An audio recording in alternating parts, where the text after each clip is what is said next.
So let's tell a story about keeping the faith. It's actually about a time I went hitchhiking to go. I was in Washington, living there at the time. My son was living with his mother back in Idaho. Now, you have to remember, we moved to Washington together. And then she found out she was pregnant. It's a whole story.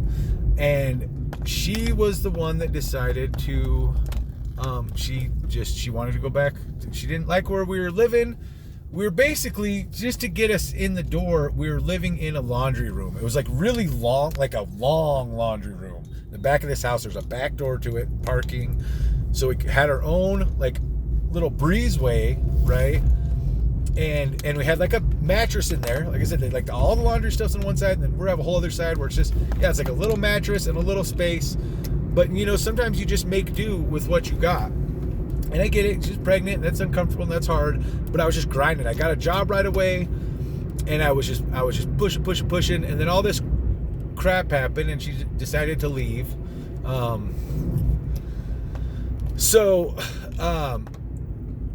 told her, so you can stay and it's all good, or you can leave if you want to leave. It's up to you. So she did. I said, okay, well, I'm staying. And anyways, like right after, I was just grinding too. So like right after that, like I got a promotion. Again, you gotta remember, I went from Domino's to another Domino's. I do pizza management for a living. So they made me an assistant manager in like 2 months, just because I had the experience. And so that gave me a good bump in pay. I got a nice little bonus every month from the manager. He's a really cool guy. And then one of the ladies, the girls that lived, it was like a big house. So one of the people that lived in that house, she moved out. So literally right after my ex leaves, like I get a promotion, and then boom, one of the big rooms open up. So I've got a nice full room. I've got a promotion. Things are pretty good. Anyways,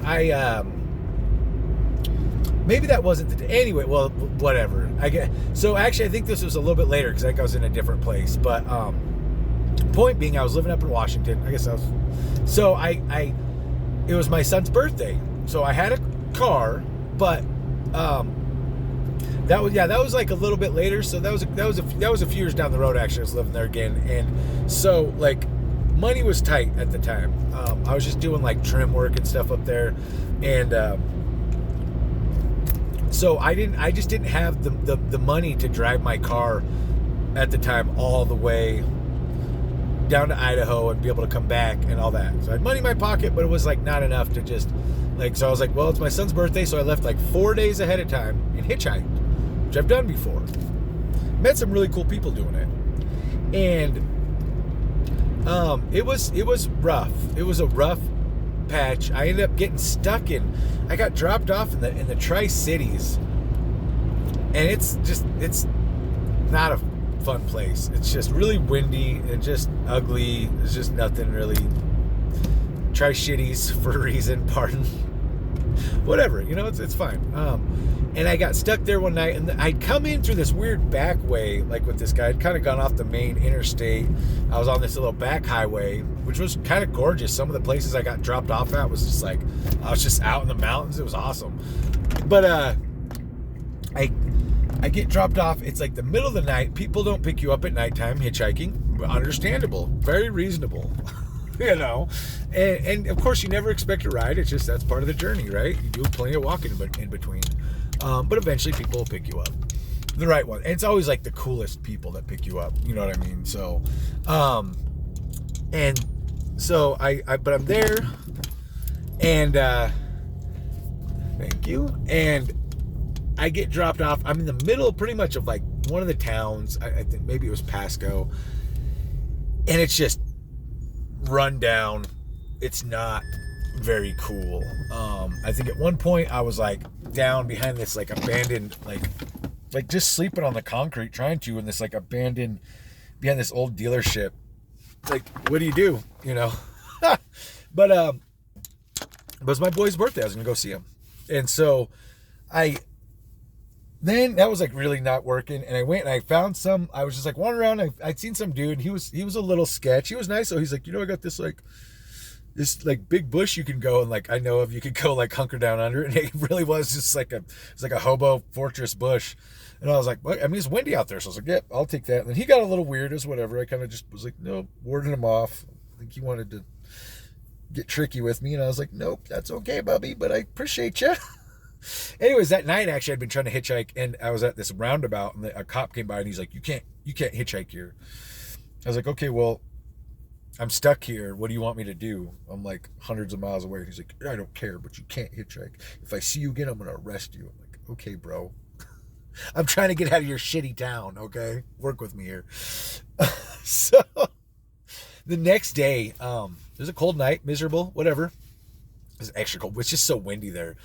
And I'm at that roundabout for like 5 or 6 hours. Like this roundabout, people are just driving by. It's like a big, like multi-lane roundabout. It's a big one. And oh God, for like 5-6 hours, just in the wind, just stand. And then the minute like I'd see a cop drive by, I'd just stop thumbing it. Anyways, this guy finally, like 5-6 hours later, picks me, and it's miserable. Like, oh my God. Like, and this guy picks me up, and he's like, you're lucky I picked you up. There's been like a rash of like these people hitchhiking and then like attacking people. And I'm like, oh my God, well, no wonder no one would pick me up.